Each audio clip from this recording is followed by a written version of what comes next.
कब्र जो इंसान की आखिरी मंजिल मानी जाती है, पर क्या आपने कभी सोचा है कि उस मिट्टी के नीचे क्या होता है? शरीर के साथ क्या होता है जब वह मिट्टी में दफनाया जाता है? कैसे कीड़े मकोड़े इसे खा जाते हैं और हड्डियां तक मिट्टी में समा जाती है। और यह दफनाने की परंपरा कब और कैसे शुरू हुई, आज हम इस सच्चाई से पर्दा उठाने वाले हैं जो आपको अंदर तक झंझोर देगी। मुसलमानों में कब्र में दफनाने की परंपरा इस्लाम धर्म के जन्म से शुरू हुई। पैगंबर मोहम्मद सल्लल्लाहु अलैहि वसल्लम ने इस परंपरा को मानवता का सम्मान देने और शरीर को प्रकृति में लौटाने का तरीका बताया। इस्लाम मानता है कि मृत्यु के बाद इंसान का शरीर मिट्टी का हिस्सा बन जाता है, क्योंकि अल्लाह ने इंसान को मिट्टी से ही बनाया है। मुसलमानों में शव को दफनाने से पहले गुस्ल, शव को नहलाना और कफन सफेद कपड़े में लपेटना किया जाता है। शव को ऐसे रखा जाता है कि उसका चेहरा किबला मक्का की ओर हो। यह परंपरा इंसान को सम्मान पूर्वक विदा देने के लिए बनाई गई है।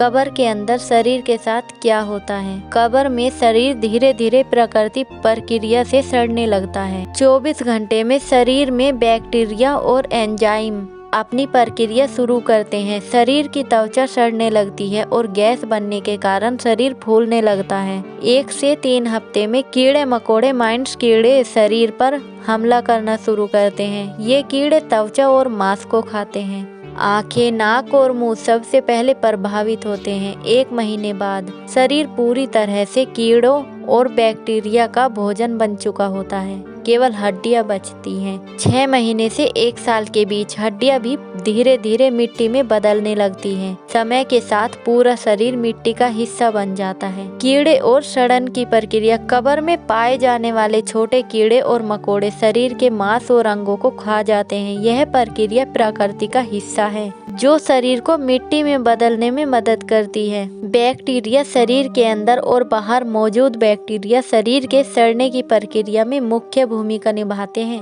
मुसलमानों में यह माना जाता है कि दफनाने की प्रक्रिया इंसान को यह याद दिलाने के लिए है कि हम सब मिट्टी से बने हैं और एक दिन हमें उसी मिट्टी में लौटना है। यह परंपरा न केवल धार्मिक है बल्कि पर्यावरण के लिए भी अनुकूल है, क्योंकि यह शरीर को प्रकृति रूप से मिट्टी में बदलने देती है। क्या होता है आत्मा के साथ? इस्लाम के अनुसार मौत के बाद आत्मा को उसके कर्मों का हिसाब देना होता है। कब्र में मुनकर और नकीर नाम के 2 फरिश्ते आते हैं जो मृत व्यक्ति से सवाल पूछते हैं। कब्र के अंदर की यह सच्चाई हमें यह सिखाती है कि जीवन कितना अस्थायी है। एक दिन सब मिट्टी में बदल जाएगा, इसलिए हमें अपने जीवन को सही कर्मों और मानवता की सेवा में लगाना चाहिए, क्योंकि जो बचता है वो है सिर्फ हमारे अच्छे कर्म।